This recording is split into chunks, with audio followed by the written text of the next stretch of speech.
story. I'm not, oh God, Lucy cried, desperately looking around at the endless towering trees in all directions, encasing them in the forests. I'm sorry, Paul, she said, tears filling the corners of her eyes. Luce, he said, taking hold of her hand. We'll be all right. Let's just keep heading this way. We're bound to find something that can help or indicate where we are. Of course, he was right, he always was. Paul had a way of easing Lucy's fears and calming her worries. She kept hold of his hand. Okay, she said as she wiped away her tears with her free hand. Night had been fast approaching for some time, keeping them in a limbo of semi-light, almost as if they were stuck in a never-ending dawn. As they both marched through the forest, the noise from the wildlife began to get louder. Some kind of howling came in the distance, startling Lucy, but Paul's hand, warm and soothing, brought her back to her safety. What do you think that was? I wouldn't worry. It sounded quite a ways away, Paul said. But what? Paul had stopped silent. He kept a tight hold on Lucy's hand as he inspected something in the distance.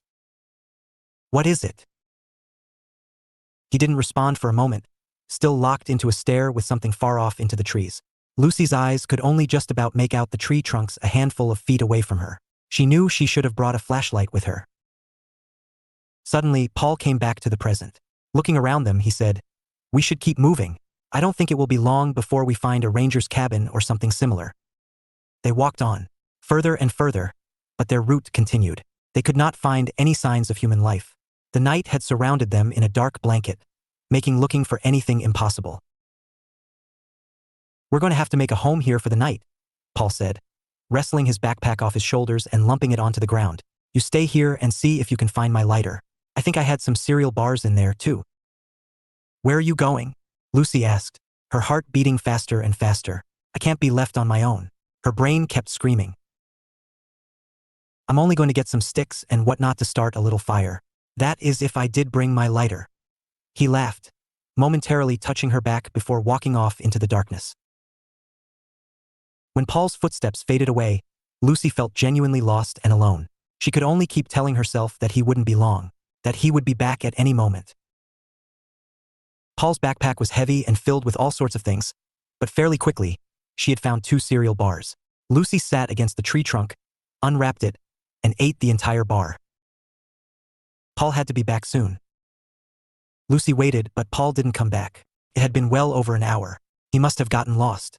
She didn't want to go out into the darkness on her own looking for him, but she was quickly coming around to the idea. She felt her chest rapidly rise and fall with her heavy breathing, continuing to look all around her in the hopes that Paul would appear, but he didn't. "Right," she said, grabbing her backpack, looping it around her, and then holding onto Paul's. She began to walk into the wall of darkness. Her vision was terrible. She couldn't see anything. Lucy had found Paul's lighter, but she couldn't use it as a light source. It kept burning her fingers. "What?"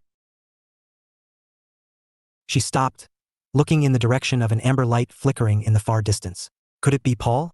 Had he lost his way and made his fire somewhere else? She didn't know but could only hope, and she was holding on to that hope with all she had. "Paul," she shouted. "Paul, are you there?" She kept moving forward as quickly as the uneven ground would allow her. "Paul?" Nothing. Paul didn't shout back, and no one did. If it wasn't people who had set up a camp, then she had no clue what the light was. "Hello there." A voice came from the direction of the light, stopping her in her tracks. "That isn't Paul." "Hello? Who is there?" Lucy shouted back, her mind racing with all the horror stories she had read online when she couldn't sleep. Some fit her situation and created endless nightmares for her. "I'm David. Are you lost? Are you okay?" The man calling himself David said. "Have you seen my boyfriend? He went to get some firewood hours ago now. I haven't seen him since, and he left without his backpack. Oh God, I hope he is okay. Have you seen him?" Hey, slow down. It's all right, miss." "I'm sorry, Lucy. I'm Lucy." "Lucy, it's gonna be all right. Come back to our small camp. I bet you must be starving." She nodded. "All right, come on then." David came closer to Lucy and put his arm around her, taking Paul's backpack from her hand and leading her to his camp. The light had been the light from a campfire. It belonged to David and his friend, who didn't seem to say anything. When David helped Lucy down onto a small fold-out stool, David's friend said nothing to her. He kept chowing down on some kind of stew. The stew smelt beautiful, forcing her mouth to salivate and her stomach to cry out for a bowl as big as David's friend's. David, seeing her wanting look at the large metal pot boiling away over the fire and back to his friend's bowl, asked her if she wanted any. She did, she very much did. The bowl of stew had only been in her hands for minutes before it had been thoroughly polished. That was beautiful. Thank you, she said to David. My pleasure. Lucy let out a great yawn as she placed the bowl on the ground. Yes, of course. I'm sorry, David said, quickly grabbing a few blankets from his tent. Here, take these. You should get some rest. Lucy took the blankets, thanked David and wrapped herself up warm. She needed to find Paul, but she needed to be more useful looking for him. She would have to wait until the morning for her to be able to see. When she awoke, the campfire was still lit, but the flames had died down significantly.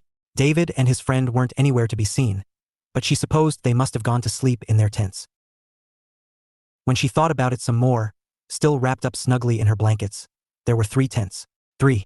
There were only 2 people she had seen, David and his friend. David's tent was on the far left of the camp. It was where he grabbed some of the blankets she had now. His friend's tent was the one in the middle. It had to be as he was sitting in front of it when she arrived. But the tent on the right, did it just shake? The tent rocked again. What was going on? David and his friend's tents remained still, but the third tent started to rock back and forth as if something was trying to fight its way out. What the hell?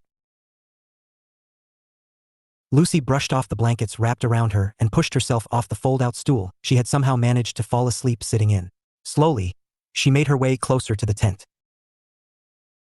It kept rocking back and forth, and as she neared, she could hear someone mumbling, or was it a muffled scream?